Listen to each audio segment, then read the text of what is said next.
Hello, my friends. Let's do the astrology for the week of September 15th through the new moon solar eclipse, which is on September 21st. So I'm doing something a little bit different today um, because I have already recorded really good content for this complete week in the month ahead forecast. So for the few of you on this tier, that's over there. Um, if you haven't gotten to the end of the forecast for the month ahead, this is what you're going to see. So I'm going to just do this intro and then I'm going to give you the forecast that I recorded just a few days ago for September 15th through the 21st.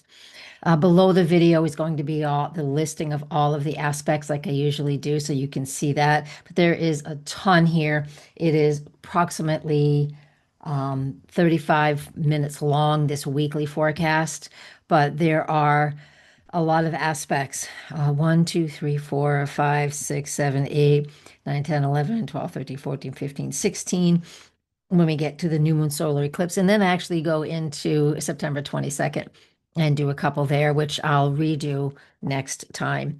So I hope you enjoy this. I hope you've had a good week. And what else do I want to say here? Lots of new stuff on my website. I have a bunch of new um, blog posts. I haven't recorded videos for everything on my website. And so you might enjoy going and reading them. I'll put the link down below as well. And while I'm talking for a second, I'll see if I can grab, oh yeah, I'm at my home base here. So let me go grab that and share the screen with you, and then you can see what I mean. So let me hit share the screen. There we go.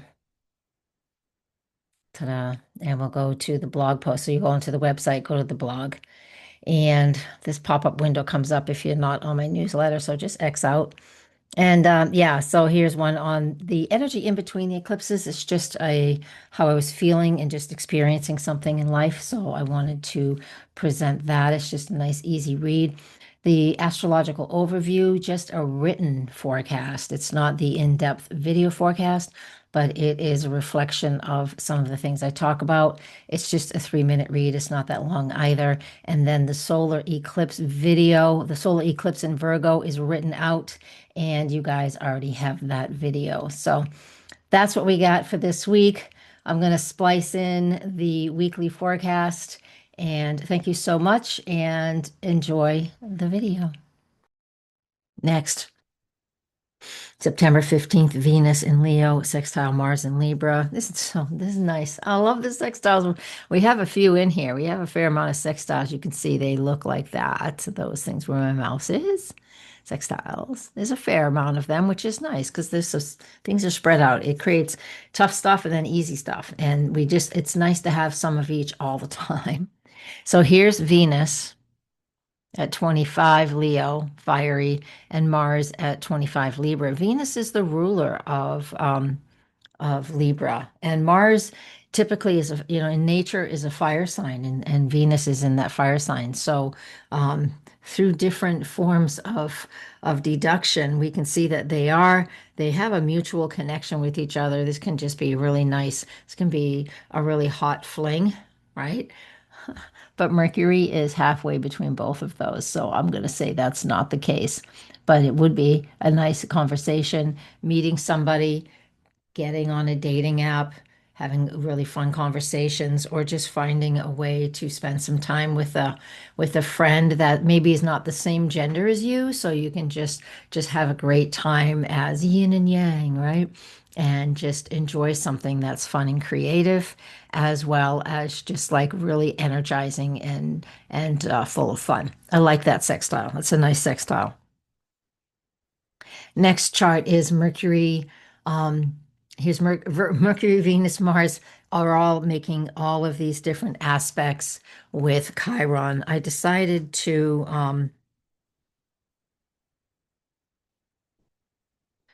I didn't even, all right. Let me see. I wrote out some really funky notes for myself, and I have to decide how I'm going to do this. First, this is Mercury in Virgo, quincunx, Chiron. Yeah, And then we have, I'm going to draw them out because they're not all the same aspect, obviously. It's not obvious. Here's Mercury, quincunx Chiron. And that creates a lot of, and stirs up, I guess is a better word, insecurities around what we're saying and expressing our ideas and, you know, moving towards the energy, that Aries energy is about healing, the Chiron Aries about healing the self, being very self-focused. And so this could be that we need to do some journaling, to write some things out, to feel better about something or some things. Okay. That's what that can represent. I want to get this chart up on the screen. I mean, on my, here. If you look at your ephemeris for September 16, you're going to see all these aspects to Chiron. And then we have Venus making a trine aspect to Chiron. Let's draw that one out. There's Venus at 120 degrees to Chiron. So she does that. So that is a connection in what we love, who we love, what we're passionate about, what we desire, our self-identity. You know, um, things can show up that we feel we need courage for and or feel vulnerable about. So there is that. And then the other aspect is Mars is opposite Chiron. And I almost confused myself when I had to write all this out because it was just like um, there's a highlight between protecting our peace, having those conversations that we really need to have, Mars in Libra. That Mars in Libra can be really feisty and argumentative, but it can also have the courage to say what you need to say to somebody else. And if it's opposite Chiron, we have to be careful of balancing what's truthful and what's going to really hurt people's feelings. There, whatever camp you land on there, I don't, it doesn't matter. You just have to decide, I mean, what you're going to say can really hurt somebody's feelings and last a long time, or you're talking it out. What you have said in the past has hurt somebody's feelings, and now you're working through that. There's just a lot here with it's very personal because it's Mercury, Venus, and Mars, the three personal planets. The sun and the moon are not planets. So these are the three personal planets, and that just means that all of these guys coming together on the same day.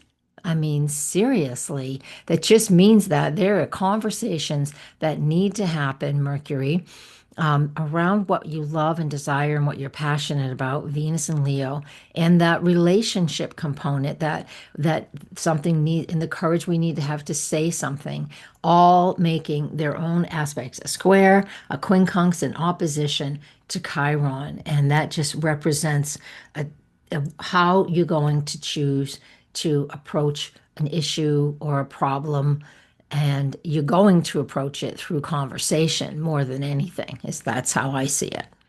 Oh my God, that's big. Holy cow. Let's just move on. That was a lot for just one day. Let's go on to the 17th.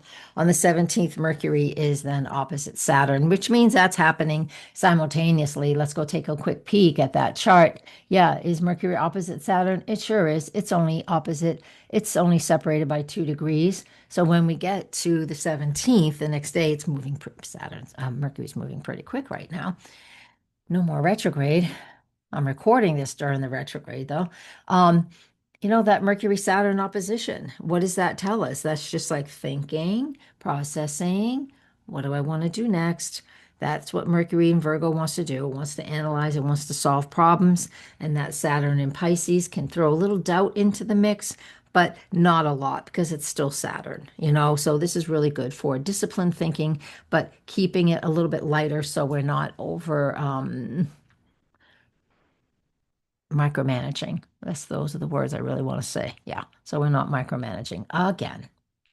All right. Now, 18th, Mercury enters Libra. So here it is. Where is it? There it is. Those cardinal signs, Aries, Cancer, Libra, Capricorn, they really mean there's a big shift in the sky. So we're gonna take a look at that. But first, I'm gonna take a sip of my iced coffee. Uh-huh. I like it this time of year. I don't drink it in the winter.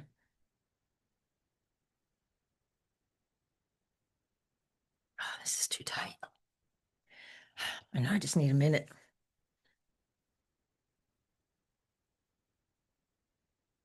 So Mercury in Libra shift is it's going to join Mars. I don't think it'll join Mars before Mars leaves and goes into Scorpio. But with Mercury in Libra, let's focus on fairness, diplomacy, again, more peaceful conversations. It's not Mars in Libra, it's Mercury in Libra. So Mars in Libra, since it's been in there, stirring up a lot of shit for a lot of people. When did it enter Libra? I forgot. When did Mars enter Libra? August 7th. It's not there as of this recording. That Mars in Libra from August 7th until about here into September. It's usually 6.5 to 7 weeks. It really stirred up a lot because Mars just wants to take action. It's feisty as all hell.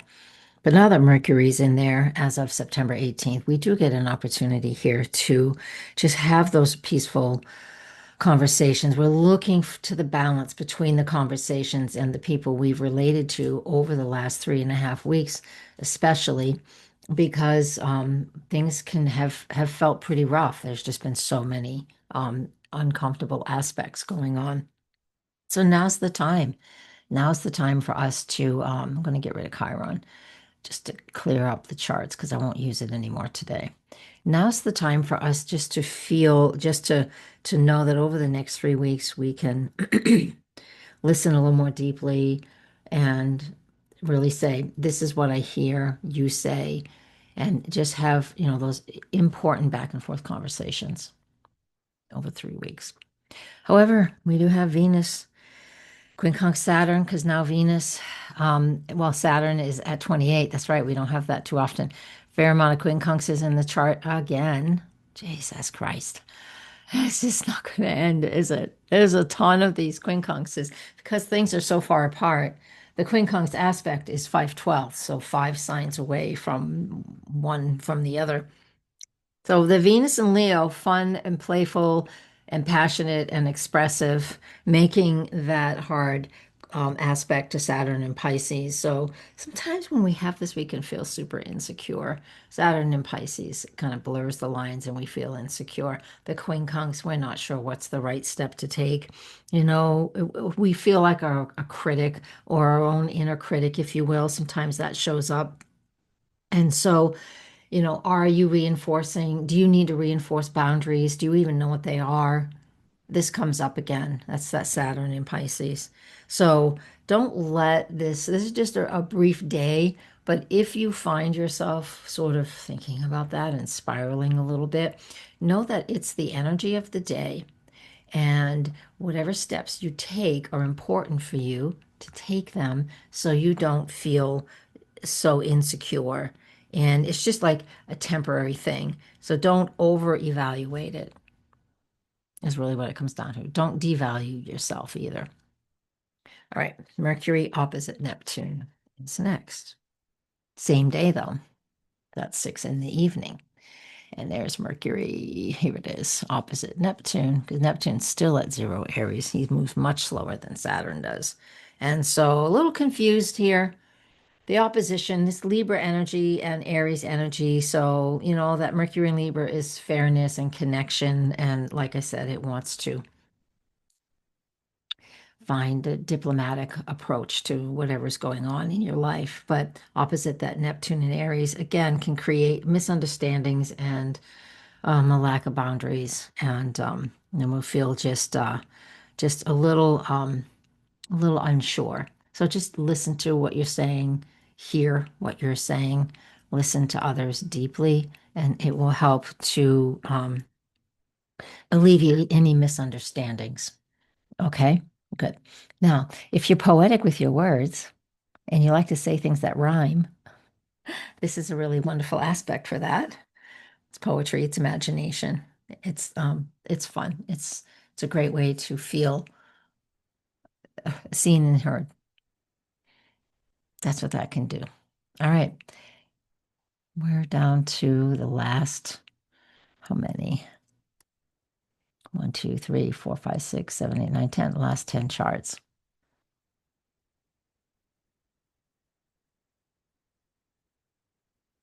There we go. Mercury in Libra, trine Uranus in Gemini. I like this. Be creative in your writing. Here it is. There it is, right there. It's a grand trine in air. Be creative in your writing. Play, have fun, be creative in your writing. That is what I want to say about that because to me, that is just, that's it. Originality, being original, diplomatic, brainstorming, having fun, being playful. It's all about the conversations. Mercury, trine, Uranus. It's over there, trine. This is quite, it's quite just looking at it. They're all air signs, so we do have that. Venus is at 29 Leo, making that yacht aspect still to Saturn, almost ready to do it to Pluto. I know. We just, the thing is, it's like the big picture of all of these little things I've been talking about, this whole forecast is again, I'm going to reiterate, paying attention to what you're doing, but don't be micromanaging everything. Because there are things here that are very beneficial to us. This Mercury trine Uranus is fun and playful, and we have an opportunity to really move beyond feeling stuck about something. And that helps us to, with the Pluto in Aquarius, the Mercury trine Pluto in Aquarius, because that's just coming. Quincunx, what the fuck? It's trying. Sorry, I swore. That just creates opportunities for us to really become more enlightened and to evolve ourselves beyond our narrow-mindedness. And if you're into astrology, this is great for studying and learning some new astrology. Here's on the 19th Mercury trine Pluto. I'm just going to stay in straight alignment with this. This is also the 19th Mercury trine Pluto, Mercury trine Uranus, and then these two again are within a couple degrees, within minutes of each other. Here it is, 7 minutes still. That is wonderful because, like I said, helps you to move through things and find that evolutionary process and how things can shift and change. Get out of that fixed overcritical thinking. That's what this grand trine. I want to draw it out for you. I can. Let's grab the pen. Here's that grand trine. You can see it. Boink, boink, boink. There it is. There's that grand trine in air. Lots of thinking, processing, enjoying. Enjoy. Have fun with this, especially if you're a writer. All right. Also on the 19th, Venus enters Virgo. Oh, look at that. I didn't quite do that. Is that the next chart? Venus enters Virgo. It's not. I'm off by like a couple seconds. It's usually just 1 second. So it's probably 8:39 a.m. and 10 seconds. Let's just pretend. The moon and Venus are both at 0 Virgo. Let's see if the moon did that. Did the moon conjunct? Moon day. Let's look at our ephemerises. The moon and no, they made their conjunction at 29 Leo. Close enough. Let's shift into. I'm getting distracted because this is going so long. Thank you for staying with us. We just got 1 week to go. We have Venus entering Virgo. I like her in this sign because we can slowly, over the next 3 weeks, start to evaluate what's important. Because when Venus is in Leo, it's just fire everywhere, and we're passionate, and we're just driven, and we go for it, and that's so fun. It's the ego drive. It's what we're passionate about, whether it's relationships or creativity, food, values, money, all of those things. When it gets into Virgo, we can slow it down. Earthy energy, it's mutable earth. So we're not going to slow down like the Leo, but we're going to take our time and process and evaluate. what is important to us, whether the last 3 weeks you focused, as far as Venus is concerned, you focused on a relationship or being creative, right? Or, building money or making money, whether you focused on that, whatever you focused on now, while Venus is in Virgo for these next 3 weeks, starting September 19th at 8:40 a.m., since this isn't the right exactly, give yourself some give yourself some grace and just know that now you're going to slowly pull it all in and make some of those things, whatever it is, very practical, because we want to bring those things together. Virgo also is about information communication as well. So bring those connections together. You'll love it. Now here's Venus quincunx Neptune. It made a quincunx to Saturn or a couple days ago. Now it's quincunx Neptune. And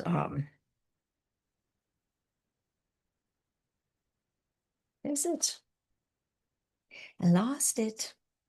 I didn't do this one. We didn't do this one. We did not do, I gotta write it in here. Venus is on the 20th. Quincunx Neptune. So with Venus quincunx Neptune, there she is, and it makes a yod with this Pluto energy as well. Oh, it's a double yod key here. Oh no, Mars is not the right zodiac sign. Ignore it. What do I want to say about this? Venus quincunx Neptune. Do your hopes and dreams come true as far as your love relationships go? I don't know. You're going to have to use that Virgo energy and sift and sort through that information to find out what's real and what isn't. That's the biggest thing that we need to do.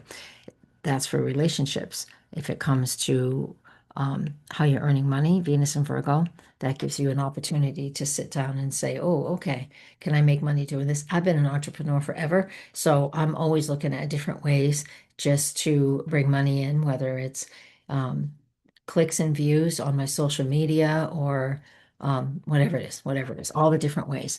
It's things like that, and just to fine tuning those things. So if your focus was about finances and money, that's something that you can focus on.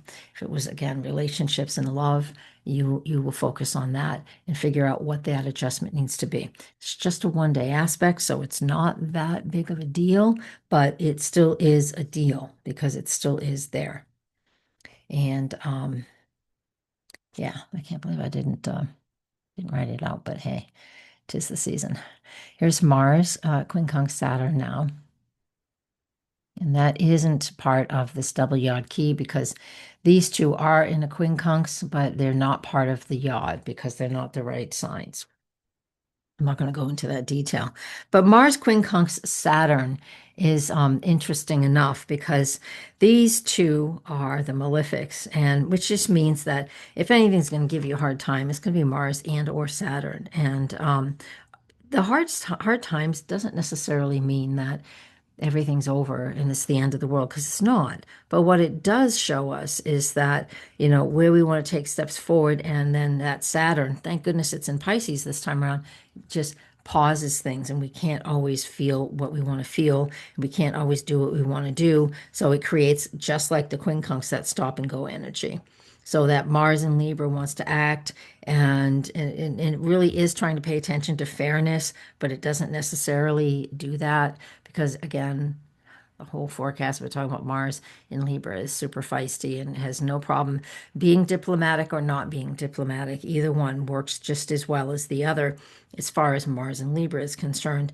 And that Saturn in Pisces can be slow things down, make us unsure, even though it's Saturn who is wanting us to feel the structure and feel the boundaries of what's going on. So, difficult aspect, time to recalibrate. Feels like a roadblock though, and that's just how it is with this quincunx.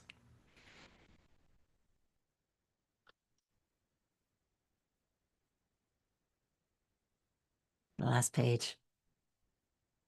Venus in Virgo square Uranus in Gemini. It is a mutable energy. I don't mind these squares. It's not overly disruptive. Here it is to here. Gemini, Mercury is the ruler of both of those. I remember we talked about that when Mercury was there a few weeks back ago from the chart that's on the screen. So of gives us this opportunity to hone in once more on some details, but not so much so that we feel a pushback from it. Okay? Take your time, work with those details. The sun's at the end of Virgo. We're coming up to a new moon in Virgo. This energy right now is the balsamic lunar phase. We have, as we're prepping for a new moon solar eclipse, Venus in Virgo connecting with Uranus and Gemini. You be open.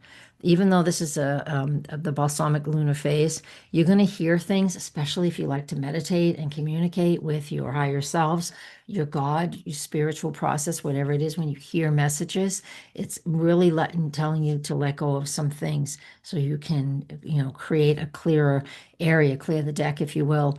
And so when we get to that new moon at 29 Virgo coming up, the solar eclipse, we will be able to have some space for it, all in the end time period of this lunar phase.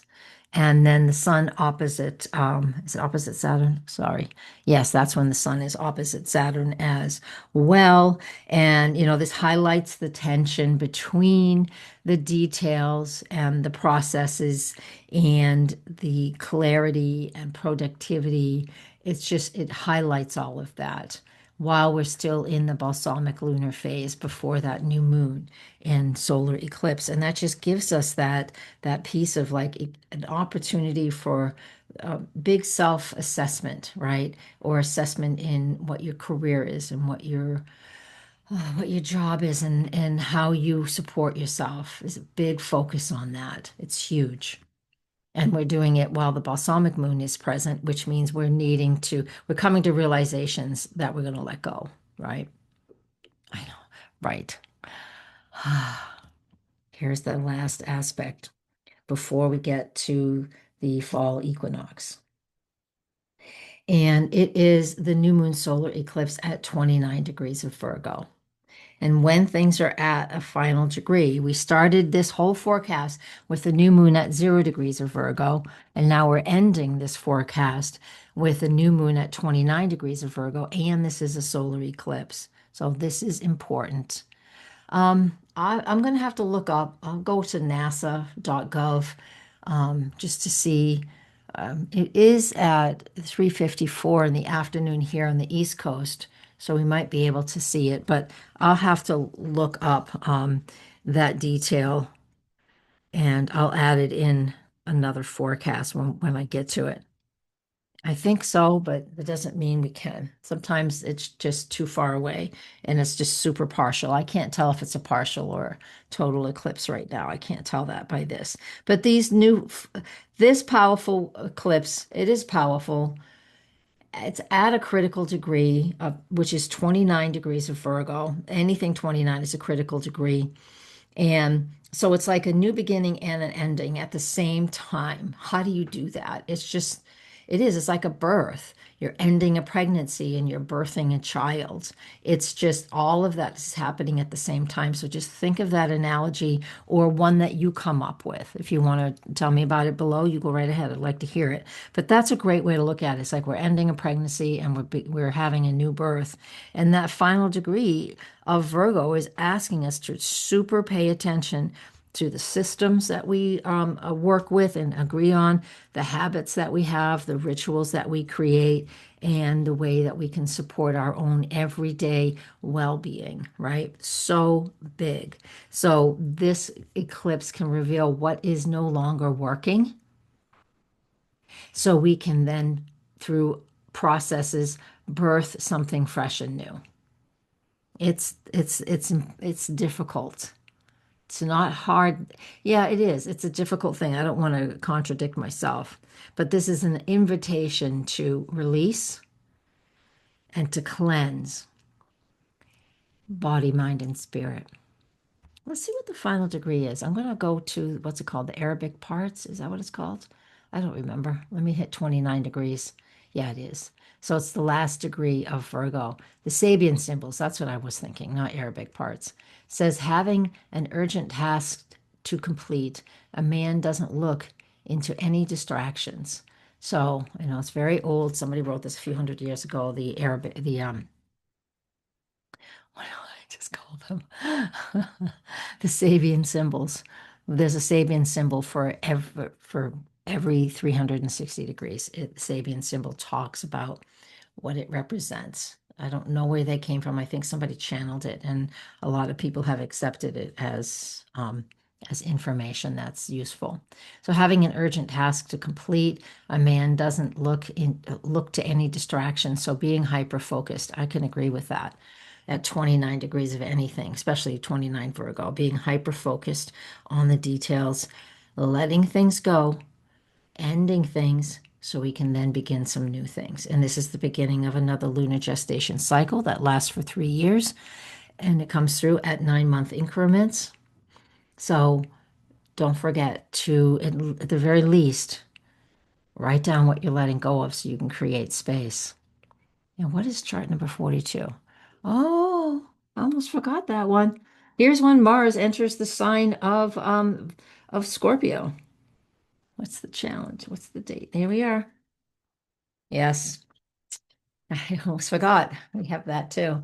Mars will enter Scorpio just about 11 hours before the fall equinox. So here's Mars entering Scorpio. That's a good one. And you know what? I didn't put that in here either. I messed up in here. I need to put Mars in ingress to Scorpio. And that bad boy loves this sign. That's its sign. It's the co-ruler, Pluto, and Pluto is the modern ruler of Scorpio, and Mars is the traditional ruler of Scorpio. And this is an initiating time period for us to do some deeper digging. I'll talk about that in the next forecast. I will add this to add Mars to the Libra forecast. I'll do that because we'll get into that better because I'm tired. I'm wiped out, guys, and that's enough for me for today. Here is the sun entering the sign of Libra just a day after the eclipse. So it's nice that we have an opportunity here for a new beginning as we enter a new season as well. So right into the fall equinox here in the northern hemisphere. Oh, spring in the southern hemisphere. I always like spring. I like spring, summer, and fall. Winter is not for me. We can just look at fiery energy on the fourth house. This is just for my location. So it'll most likely be a warm fall for us here in New England. I'm tired. I don't know how long this is. I'll find out when I hit pause or I end the video. Thank you guys for watching. Thank you for being there. Thank you for your support. It really means it's everything to me. Things are quiet. So it's nice that I have this and you guys are a structure and a foundation for me. And I really appreciate that. And blessings, everybody. And namaste.